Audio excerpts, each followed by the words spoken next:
សួស្តីមិត្តភក្តិទាំងអស់គ្នាសូមស្វាគមន៍មកកាន់ channel របស់ខ្ញុំថ្ងៃនេះផងដែរគឺខ្ញុំចង់នាំអ្នកទាំងអស់គ្នាមកលេងក្រោយផ្ទះរបស់ខ្ញុំគឺថាពួកយើងមានកម្មវិធីពេញតែម្ដងគឺមានដូចជាការកាត់តម្រឹមដើមផ្លែឈើហើយនឹងបណ្ដោះគ្រាប់ផ្សេងៗដើម្បីត្រៀមក្នុងរដូវក្តៅនេះមានច្រើនណាស់ដូច្នេះហើយមកតាមមើលថាតើពួកយើងនឹងធ្វើអ្វីខ្លះ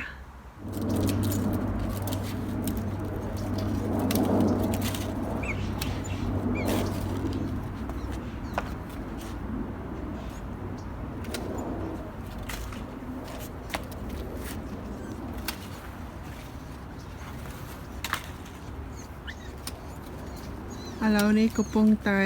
កាត់ចុងអាដើមទៀបហ្នឹងណាព្រោះអីលើគេថាពេលយើងកាត់ចឹងទៅវាធ្វើឲ្យត្រួយនឹងលាស់ថ្មីហើយមានផ្កាទៀតចាំមើលសាក់ជឿគេម្ដងមើលការខៃត្រជាក់អត់ហ៊ានប៉ះពាល់វាព្រោះអីទុកឲ្យអាស្លឹកធំហ្នឹងវាជួយការពារ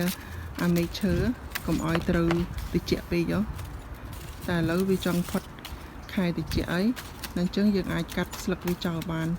ដើម្បីឲ្យដើមហ្នឹងវាលាស់ស្លឹកហើយលាស់ផ្កាគេរកបានផ្លែ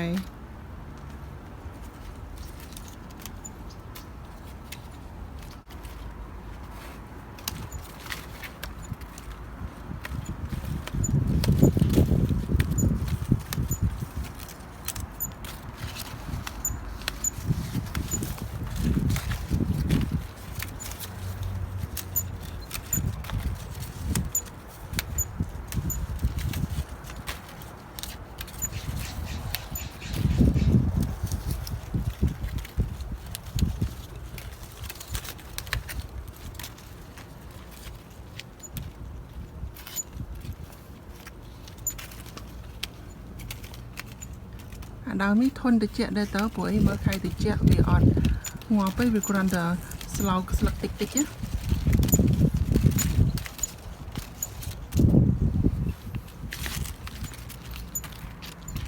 គេថាទៀបពូជនេះធន់ត្រជាក់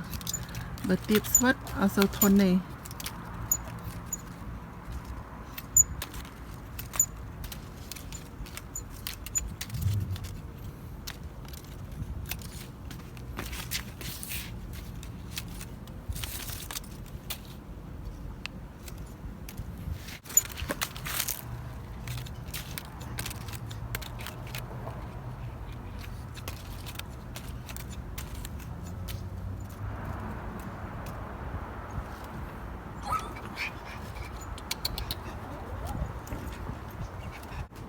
ឥឡូវដើមទៀបនេះកាត់អស់ហើយនៅសល់ប៉ុណ្ណឹងស្លឹកមកជភ្លុះឃើញនេះចាប់ផ្ដើមដោះត្រួយទៀតហើយហ្នឹងចឹងមានន័យថាវាដល់ខែដែលចាប់ផ្ដើមដោះទៀតហើយ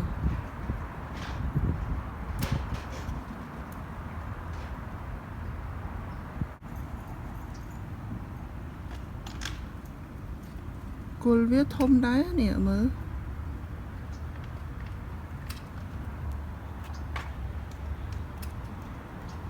អូខេចាំមើលចាំខ្ញុំអាប់ដេតនៅទាំងអស់គ្នាម្ដងទៀតឥឡូវនេះមកដល់ដើមក្រូចម្ដងដើមក្រូចនេះកាលឡើងនៅវានៅនឹងស្រាប់ហើយឆ្នាំមុនផ្លែវាមានតែមួយហើយអត់ដឹងក្រូចអីទៀតព្រោះអីប៉ាខ្ញុំគាត់បេះមុននោះ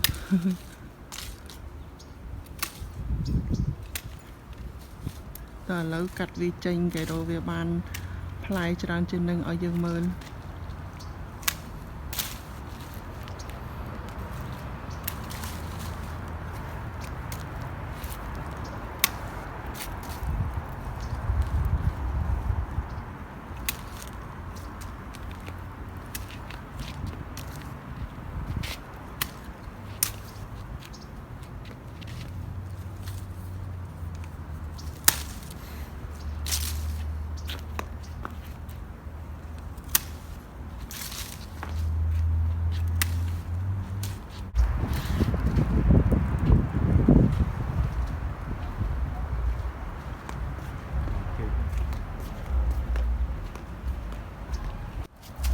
mà đo đam chê mà đo vinh hơi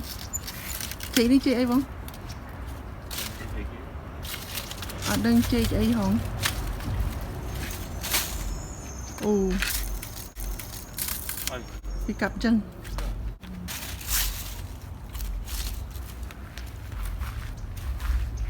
chê mình tầm đã phải chụp bàn pi khai này anh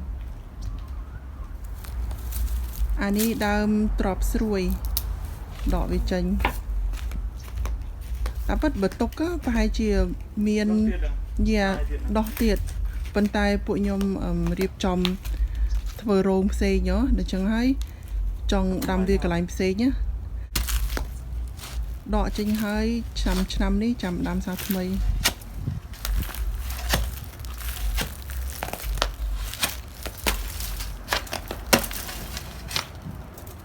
จะรู้นะ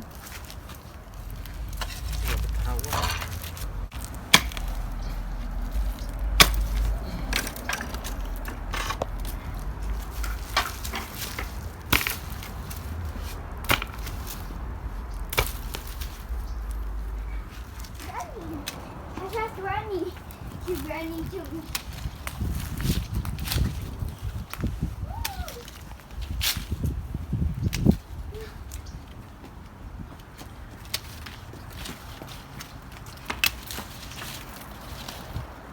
อันนี้ดำตะไบจ้ะเป็นไตกาไข่ติเจียวเวติเจียเป๊กจังให้สลักเวียเวเตอร์เจียโปกหอมแต่อัดจะดูได้เหมือนทนได้เด้อกาไข่ติเจียอัดตอนเฮียนกัดเวจังปล่อยโยสลักนึงอ่ะเจียมาลบเป็นนาเวียทะเลสันซามทะเลไอเวียอัดซามดอกกลเวียอัดติเจียดอกกลแต่แล้วเวจังพอดได้จังแต่ดำเวียดำใบเอาสลักทำไมนั่งไปรอให้สังคมทาจมวยนั่งสลักทำไมนั่งไปมาจมวยนั่งปกาเมียนปกาคือตราเมียนพลายตะไบนี้โยมาตั้งบีบเตจ้ะอัดตันดังทาตะไบปูเย่โปรตามันพลายอ๋อติงมาติงปีซ่าไม่บ้องมันผมไปดอลลาร์การติงเมาจะมารุยทลายออดรุยตะไบน่ะมาได้ทลายนะติงมันบุกทลายอ่ะกาตะยาบานกาบานกระดับไม้ตกจองจุดเยอะแต่ดำมันก็ได้ใต้ตามมือสลักเวียโดยเจียตะไบปูทมอ่ะ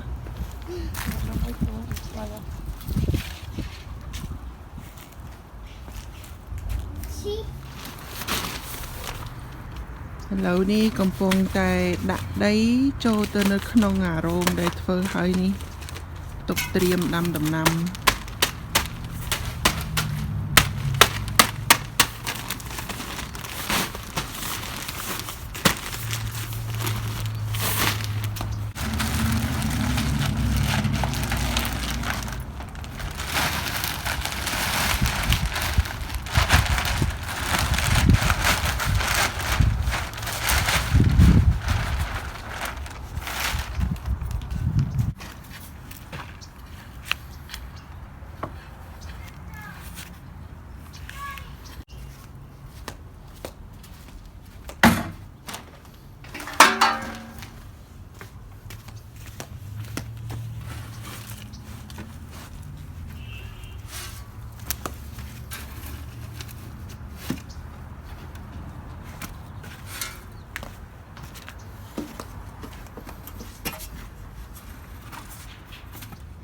ให้กัดตรงนี้เนี่ยต้องออกเนี่ยจำบานนะ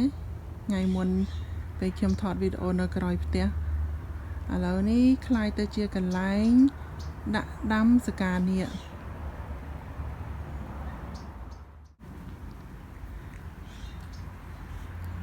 เมียนเนี่ยโชว์ไอทอดเตี้ยโอเคทอดหอยนาลีปุยยังเฟอร์เติงบานบุญกับบันตาเรานั่งเมียนตะใบเพาไงแต่เมียนดำนั่นงอดำตีบุญนี่ตอนเมียนนี่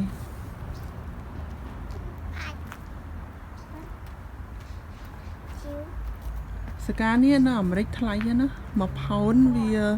โดยเชียร์ประมวยดอลลาร์ hay mùi nắng trong cá mà pound pi pound đấy á để cho nên hai vợ sinh chỉ dừng ai đam bán cứ lọ anh ấy cứ chia thùng mà om nhóm mẹ là lời đi trôi đo khai cái đầu tịch tịch ấy nhưng trong tờ rầm về tránh rồi thấy chặt đi cọp về tịch đó á hay đang chưa bị xét chặt hàng này ở bên nhẹ anh ấy cho nằm muốn máy không nhưng cột sông chị vô tận đầm á rồi về cột bên đó là chẳng thấy chị vô tận đây tới vô tận đầm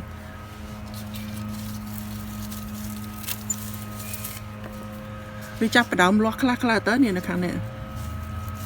đây anh ấy mà ngọt bị rồi thì chẹo mà ôm đi chặt phải đóng nhâm tinh bịp xa tao mà bạch chứ nó rồi thấy đặt đầu đó đòn trắng với chơi tờ rít tiệt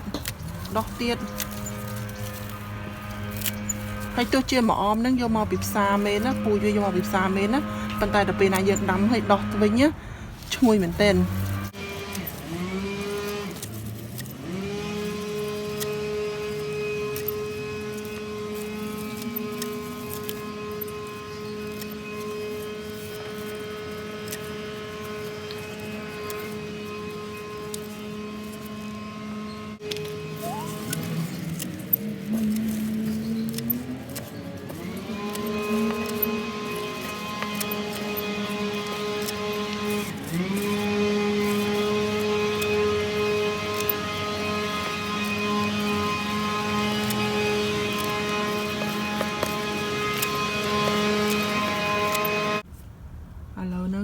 ban tầm râm ban phần đây hơi trắng triêm chặn đầy trồi đây ní ở miền pizza ấy thế cứ đây từ năm thầm đá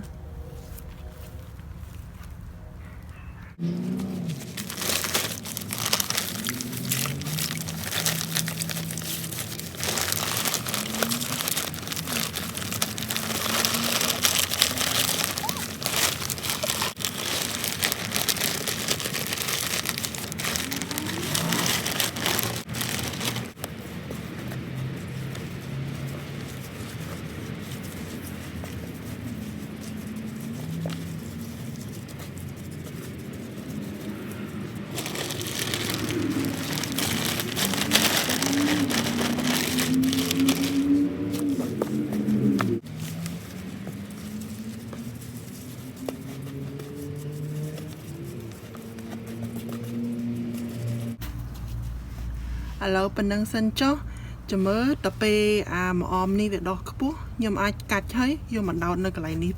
bàn đầm bay bằng pin mía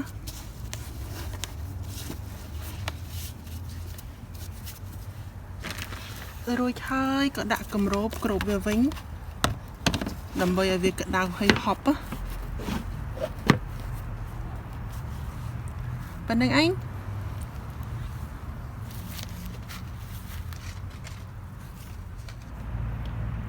lâu đi có bông riệp trong bà đá hay đừng crop đây từ bà đỏ bìa lâu tới á nhầm miền crop chờ nên nè ngày muốn nhầm order hay nhầm vào hai trong video á lâu nhầm bàn được tua lại anh ấy rụp thiệp với ở sâu sát mà này được việc bao rụp khmau á bên ta đi mà tây po khiêu rụp trong ní cầm máu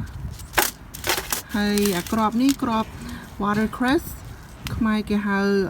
bờ mặt đây á nhưng tầm ban được tuôn ngày nấy khơi thập nhau mà bị Philippines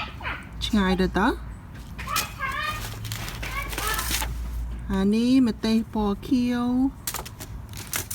crop salad po salad cà hóm crop chi vằn xôi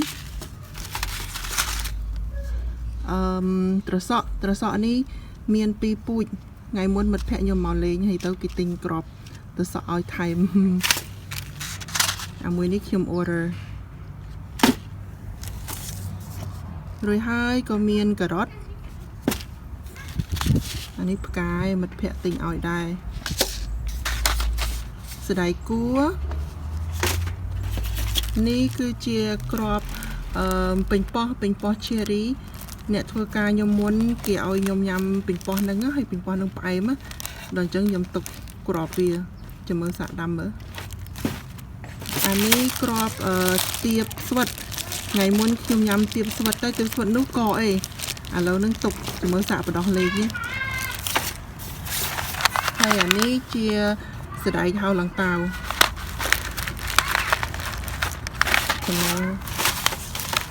ឥឡូវប៉ុណ្នេះសិនហើយតែត្រូវចាប់ផ្ដើមពីឥឡូវទៅដំណាំផ្សេងទៀតចាំពេលខែក្រោយនៅផ្សារគេនាំអាកូនវាមកហើយចាំខ្ញុំទិញយកមកដាក់វិធីបដោះមានច្រើនយ៉ាងណាតែថ្ងៃនេះខ្ញុំជ្រើសរើសវិធីនេះគឺយើងយកកែវกระดาษមួយហើយខ្ញុំបានចោះគូតវាពីក្រោមដើម្បីឲ្យទឹកនឹងហូររួចហើយខ្ញុំប្រើអ្វីមួយយ៉ាងណាដែលអ្នកទាំងអស់គ្នាមានថ្ងៃនេះខ្ញុំប្រើធុងនំយកមកត្រូព្រោះអីតាមការណែនាំគេថាឲ្យយើងស្រោចទឹកពីក្រោមទៅពេលកាលណាស្រោចទឹកពីលើវាអាចធ្វើឲ្យក្របនឹងវាប៉ើងវាអីព្រោះក្របខ្លះវាស្ដើងហ៎ដូច្នេះហើយខ្ញុំដាក់ដីទៅហើយខ្ញុំយកថង់ដែលយើងគ្របម្ហូបដាក់ថង់ពីលើនឹងហើយយើងដាក់កស៊ូជុំវិញដើម្បីឲ្យវាហប់រួចហើយចុះប្រហោង2 3ពីលើទៅចាំតិចទៀតខ្ញុំបង្ហាញអ្នកទាំងអស់គ្នាលម្អិតតែឥឡូវខ្ញុំគ្រាន់តែនិយាយត្រួសសិនទេហើយណាមួយខ្ញុំប្រើកែវกระดาษអញ្ចឹងវាស្រួលសរសេរថានឹងក្របអីគេបើមិនអញ្ចឹងទេអ្នកទាំងអស់គ្នាអាចបដោះឲ្យដាក់ក្នុងថាសធំចេះទាំងអស់ហ្នឹងក៏បានដែរនេះវាស្រួលវិធីបដោះនឹងច្រើនណាឥឡូវនេះខ្ញុំនឹងចាប់ផ្ដើមសរសេរនៅលើកែវกระดาษនេះដើម្បីឲ្យខ្ញុំកត់សម្គាល់ថាក្នុងហ្នឹងខ្ញុំដាំអីព្រោះអីក្របមួយពេលណាវានៅទូចវាមុខមាត់ដូចគ្នាគេរយរឿងច្រឡំ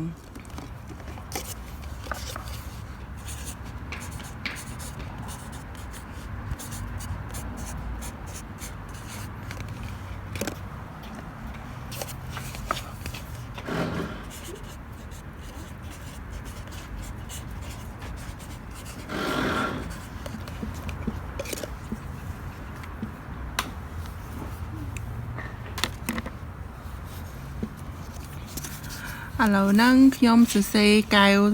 រួចរាល់ហើយអញ្ចឹងខ្ញុំចាប់ផ្ដើមលាយដីដាក់ចូលសិនឥ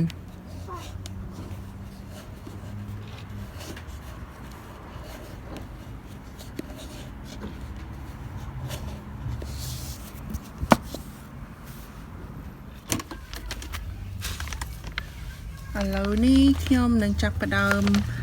លាយដីសម្រាប់ទុកដាំខ្ញុំប្រើអាទឹកធន់នេះចុះ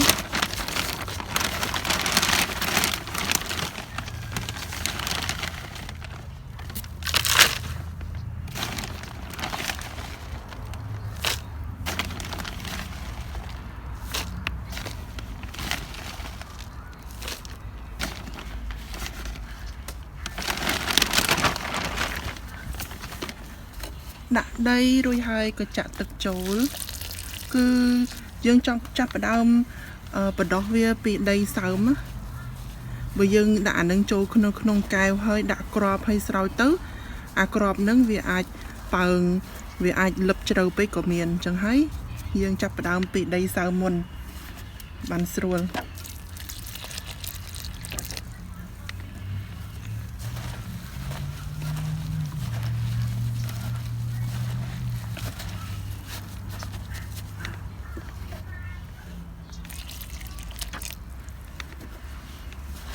ខ្ញុំប្រើដី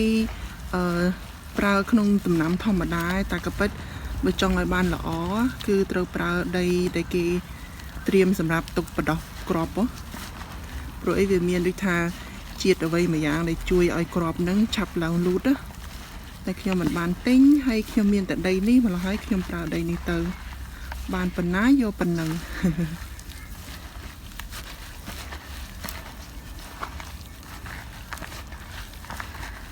លាយឲ្យសពទៅណារួចហើយយើងស្រោចទឹកតទៅទៀតហើយក៏ប៉ុន្តែយើងចង់កាត់បន្ថយការដែលយើងដាំហើយធ្វើឲ្យក្របនឹងវាកម្រើក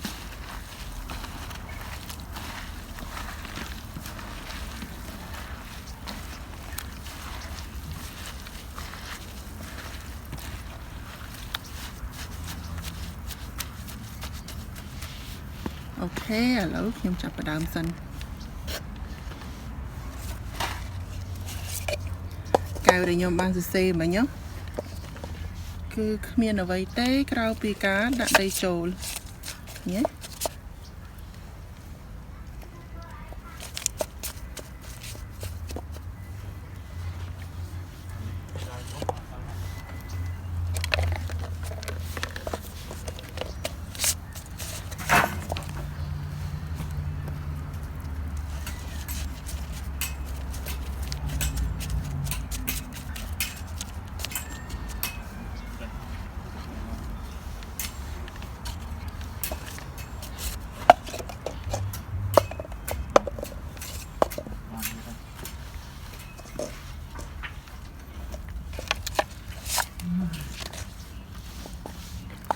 ចឹងយើងនឹងបន្តធ្វើ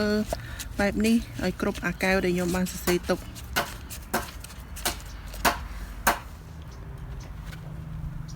ឥឡូវខ្ញុំបានដាក់ដីចូលនៅក្នុងមួយកែវរួចហើយខ្ញុំគិតថាខ្ញុំប្រើអាថាសនេះវិញព្រោះអីពេលដាក់ទឹកទៅ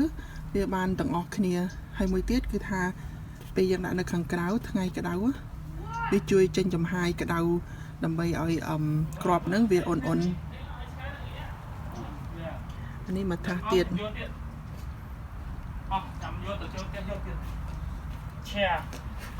តែលេខឆែអូខេចាំអត់ចាំយកទៀតអញ្ចឹងខ្ញុំនឹងចាប់ផ្ដើមដាំដំណាំហើយនឹងព្យាយាមមើលអាកែវនេះផងតែរយយើងដាក់ក្របខុសអូខេឥឡូវខ្ញុំចាប់ផ្ដើមពីក្របពេញប៉ោះខៀវឬក៏ពេញប៉ោះខ្ចីក៏ប៉ុន្តែអាពូជនេះគឺថាពេលវាធំក៏វានៅខៀវដែរមួយថងហ្នឹងមានតែ25គ្រាប់ទេហើយមួយថងហ្នឹងគឺ99សេនខ្ញុំត្រៀមតែ2កែវទេសម្រាប់បណ្ដោះពេញប៉ោះខៀវហ្នឹងណាគ្រាប់វាតូចតាមដែលខ្ញុំស្រាវជ្រាវគេថាបើសិនជាពូជនឹងក្របតូចគឺយើងមិនត្រូវដាក់ក្របនឹងបដកឲ្យជ្រៅពេកទេព្រោះបើសិនជាជ្រៅពេកវាពិបាកនឹងលូតណានេះខ្ញុំគ្រាន់តែរោយវាឲ្យវាឆ្ងាយពីគ្នាតិចទៅណាហើយមួយកែវហ្នឹងខ្ញុំដាក់ប្រហែលជាមកដូចជា6បាន6គ្រាប់ដែរព្រោះខ្ញុំអត់ប្រកាសទេថាក្នុងចំណោម6ហ្នឹងវាដោះបានល្អប៉ុណ្ណាហើយចាំខ្ញុំបំបែកវាតាមនឹងទៀតហើយបើសិនជាល្អយើងចែកចាយទៅណាក្រៃរោមានមិត្តភ័ក្ដិណាដែលចង់បានពេលដែលខ្ញុំបដោះហើយអូខេខ្ញុំដាក់ចូលហើយយើងគ្រាន់តែយក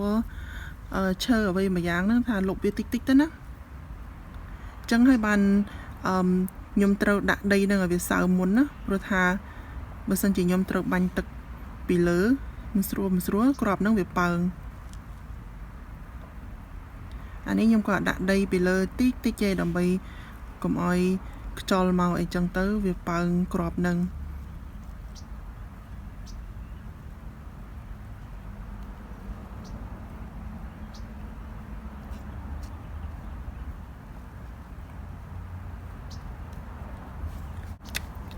ពេញប៉ោះខៀវរួចរាល់អស់ហើយនៅសល់ក្របទៀតចាំខ្ញុំទុកឥឡូវនេះគឺដល់ពេញប៉ោះឈេរីម្ដងដែលខ្ញុំប្រាប់ថាខ្ញុំបានទុកក្របវាពីការញ៉ាំឆ្នាំមុនណានេះក្របវា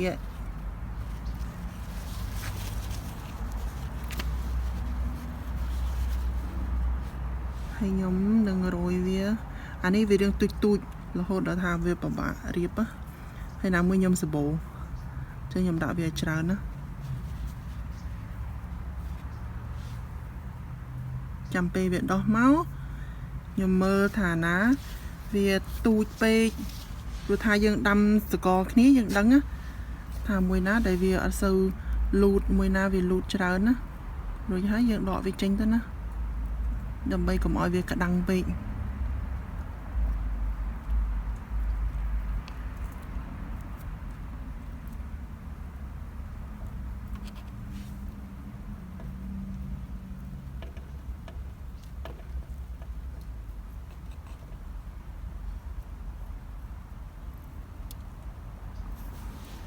ok bàn pì một cây muốn nắng đây nhom quật cặp à đầm drop xuôi nâng cháu lá hay tôi về miền à tôm muối chọp nở nâng để cho nên là lấy nhom xả sân nhom xả vô à crop về nắng mà bật đó bữa khơi về tôm bật đó lên tới na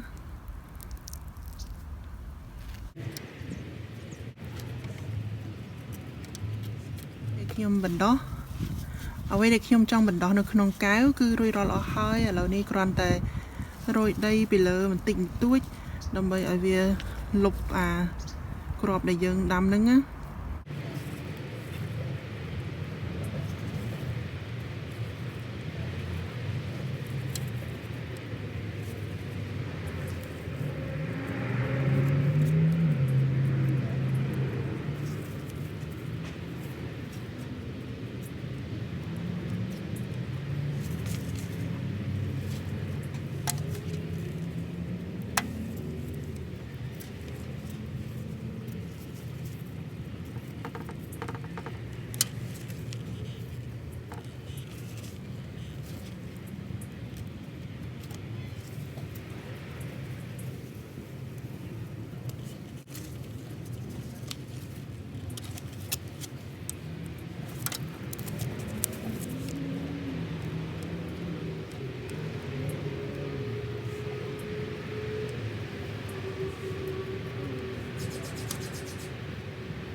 ok vẽ ní rồi đó là hơi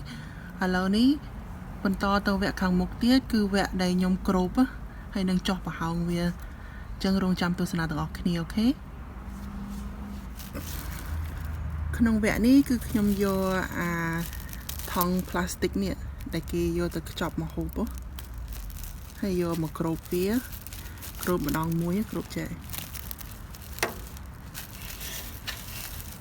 crop chân hai có đạ cao su trung vĩnh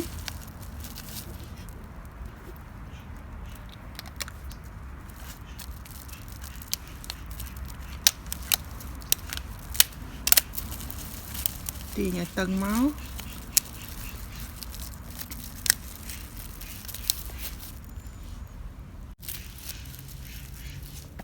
rồi hai có bao trong chơi chữ cả nè làm bày cho hồng vía nhé thường chân tớ ở bên mình cho trình trồ bình tĩnh nếu tụi nó kia bà chăm prao thong đi có ban prao thong ấy xinh có ban bờ mình chân tế mùi tiệt cho mọi nhầm bà hà nhé nè bên này tụi nó kia miên là thông lại cái nặng thla chế hay miên cầm rốp á để ai cột bán á ai bờ đó nó không nó có bán đây đã hay chân tớ đã đây hay crop về hai tứ cho bà hồng tịch túi chứ hay nâng cho bị còng phong đầm bầy ở tập về hồ á bên tay ngày ní nhung ở trên đâm nó không có thông đấy pro tha pe nhung vô về tờ đạn nó không đấy á về bà cơ trình bờ mình chân tên này tầng óc kia bờ đó tầm mà pui chân hơi pe na đo pe dân vô tờ đạn nó không đấy dân ai cắt về trầu mỏng thế á chân của bạn đây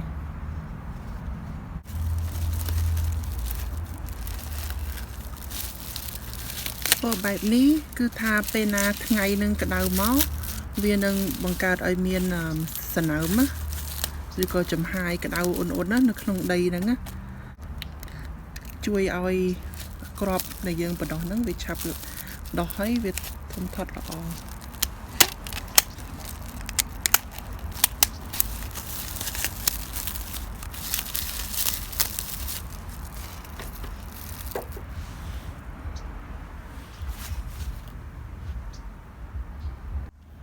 lâu thà ní khiêm đã thong rùi rò lò hơi chẳng khiêm chặt vào cái sân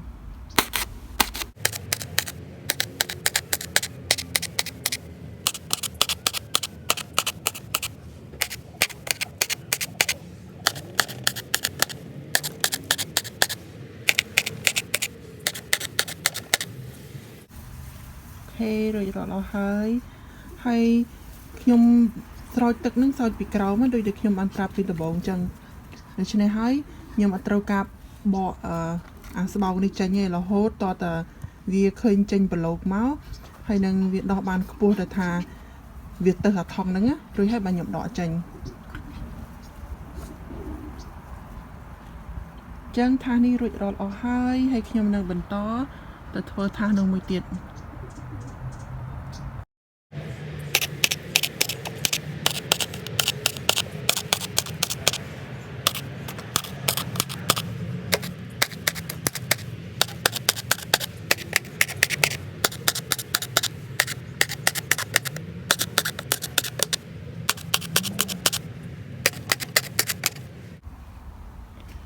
ឥឡូវនេះថាសទី2ក៏រួចរាល់ដែរអញ្ចឹងខ្ញុំដើររកកន្លែងដែលទុកវាសិន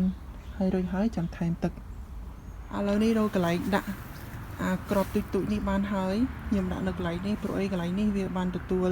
ពន្លឺថ្ងៃច្រើនណាហើយអញ្ចឹងខ្ញុំនឹង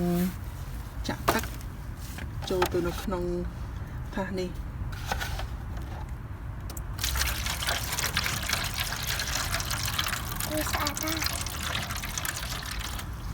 Mais ata. Okay, thank you, Onali.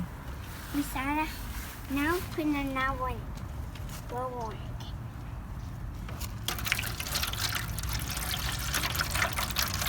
ដីនឹងវាសើមខ្លះហើយដូច្នេះហើយ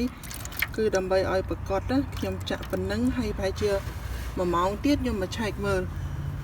មិនខ្ញុំចាក់អាទឹកនឹងចេញឲ្យអស់ដើម្បីកុំឲ្យវាសើមជ្រុលព្រោះអីបើសិនជាសើមជ្រុលវាអាចថាដោះផ្សិតនៅពីក្រោមធ្វើឲ្យក្របដែលយើងបានបណ្ដោះហ្នឹងមានបញ្ហាហើយអត់លូតលាស់អីចឹងណា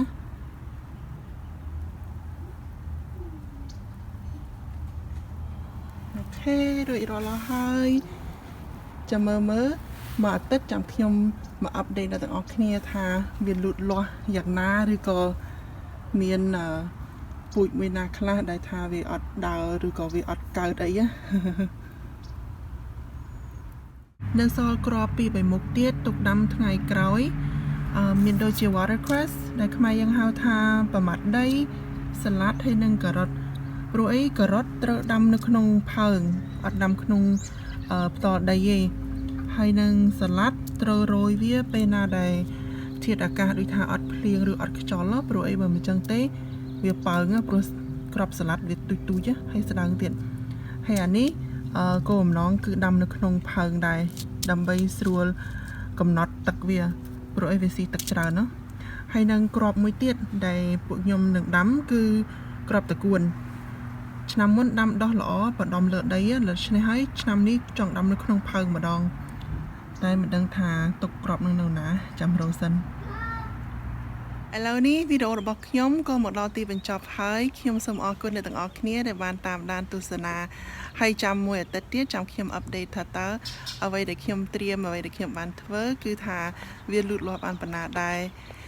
ម្ដងទៀតខ្ញុំសូមអរគុណហើយជួបគ្នាក្នុងវគ្គបន្តទៀត